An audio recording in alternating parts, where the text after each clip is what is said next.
Shopkeepers, what tricks do you use to make customers spend more money?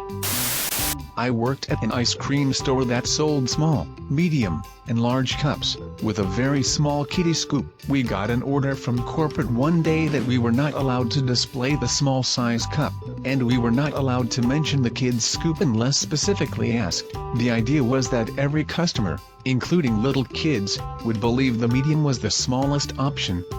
It was total BS, and fortunately my manager refused to comply.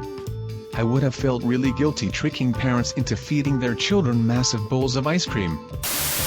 I'm not a store owner, but here's something I noticed at the grocery store that can't be a mere coincidence. Practically every other week, when Dixie sells either El Paso or Taco Bell taco dinner kids at buy one get one free. This is genius, because then you have to buy a head of lettuce, a package of grated cheese, a large sour cream, a tomato, and of course, 2 packs of hamburger, which never seem to be B1G1 at the same time as the taco kits, and depending if you want it, guacamole, onion, and if you feel like making it a full-on Mexican night. This will all also be accompanied by some nachos and possibly a can of refried beans, all because you saved a couple bucks by getting a free taco kit. IKEA does this masterfully. You have to walk through the entire store before you find your way out. IKEA equals Labyrinth of the Minotaur.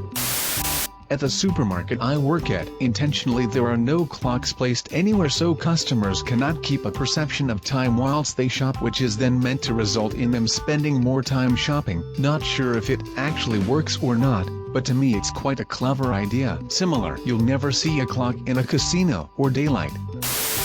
Mattresses. Nearly every retailer can advertise find the same product for less and will take 25% off. Why? Because the manufacturer gives every major retailer their own specifically named lines. So nobody but say Sears sells Pillow Soft 2 by Serta, even though Nordstrom Sleep King 3 by Serta is exactly the same thing with exactly the same specs, but with a different name and fabric pattern. In retail, people will tend to leave the dollar sign off of price tags because the dollar sign reminds you it's costing something, and not just the numbers. Like on certain restaurant menus, the price for a steak will just be listed as 19. So, I see your steak is 19. I have 19 squirrels. I'll, of course, leave a tip. Are you okay with 4 and 1/2 squirrels? No, never mind. I'll leave you 5. It's best not to scrimp on the tip, right? Putting something shitty next to something pretty is an old trick. Not a store owner, but I noticed that there is not an option to add $20 to your Steam wallet. There's $10 Australian dollars, then it skips to $25. Think about it. Most people will just add the extra $5 instead of doing $10 twice. Sneaky gave us sneaky. I worked at Barnes Noble, and the sale philosophy was always put the book in the customer's hands. This puts the customer in a really awkward position because it forces them to have to give it back to you, makes them feel cheap. Set it down randomly makes them look lazy, or file it back away in the right place on the shelf makes them feel really awkward. Lots of people would buy the book just to avoid the strangeness. I know a few promoters at nightclubs. Even if the club inside is empty, they still make sure there's a line out the door and work it as slowly as possible so that it looks like the club is super popular. It's savvy on a normal night, but a dick move when it's raining and cold. They'll also run the line just slowly enough so that people in the guest list line will not reach the front door until right after the time for guest list ends. Show up in line at 10:30 p.m. for a guest list cutoff at 11. Doesn't matter. They'll make sure it takes you 31 minutes to get to the front of the line.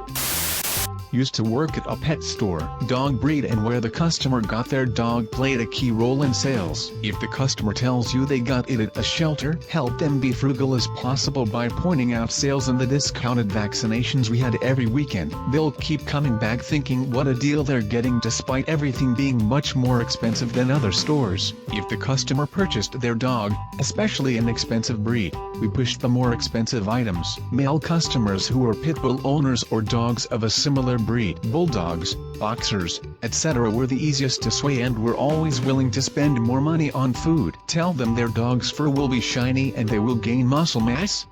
Female customers were easier to sell grooming services to. It was insanely easy to figure out how much a person would be willing to pay after a 15-second exchange. I work in a grocery store. What we do is so messed up, we advertise sale prices as $2 - $3, then in small print say with rewards coupon. The coupon is $2 coupon that prints out on your receipt, after you pay $2/$5, and you can't use it until your next purchase. We literally force customers to keep shopping at our store to save money. I work at Best Buy and the appliance department bakes cookies and brownies. Not to give out to the customers but so the customers smell the cookies baking and subconsciously consider buying a new oven. I worked at a movie theater and the popcorn machines had a switch that turned on the conditioner play on words for air conditioner. It pumped the fresh popcorn smell straight into the building ventilation system to get people hungrier. The manager explained it to me when I asked what the hell is a conditioner. The training video never explains this outright, but it does say remember to turn on the conditioner. It is the most important part of the popcorn popper. At my old work we were raffling off a guitar signed by some band. My boss told the girl selling tickets to offer to open up the display case and let people hold the guitar because they'd buy more tickets that way. One guy bought 1 ticket, then held the guitar and bought 20 more. A year or two ago my friend and I were driving down the main road in my town at the beginning of the summer with the car windows down. We were on our way to grab free food from the bar his father owned, but as we passed our favorite pizza place we couldn't help but stop after smelling it. When we went in and ordered, I told the owner why we stopped and he said that was great because that's exactly why he put that fan in front of the window. Sure enough, one of the rotating fans was placed in such a way that it blew out the window 50 of the time.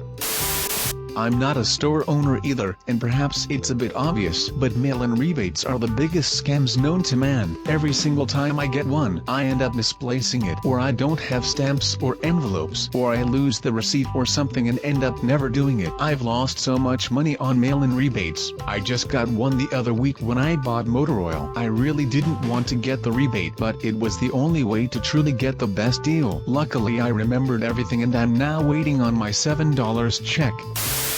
There's this self-serve frozen yogurt place near me. I love that place. You pay by the weight. They get you because it's a one-size cup and it's huge, so you feel the need to fill it. They also have a ton of toppings, so you keep wanting to try a little bit of everything. I think it's ingenious and delicious. Stop guessing what it is. It's yogurt madness, but I know there are a ton like it. Thank you a lot for watching. Don't forget to subscribe to our channel.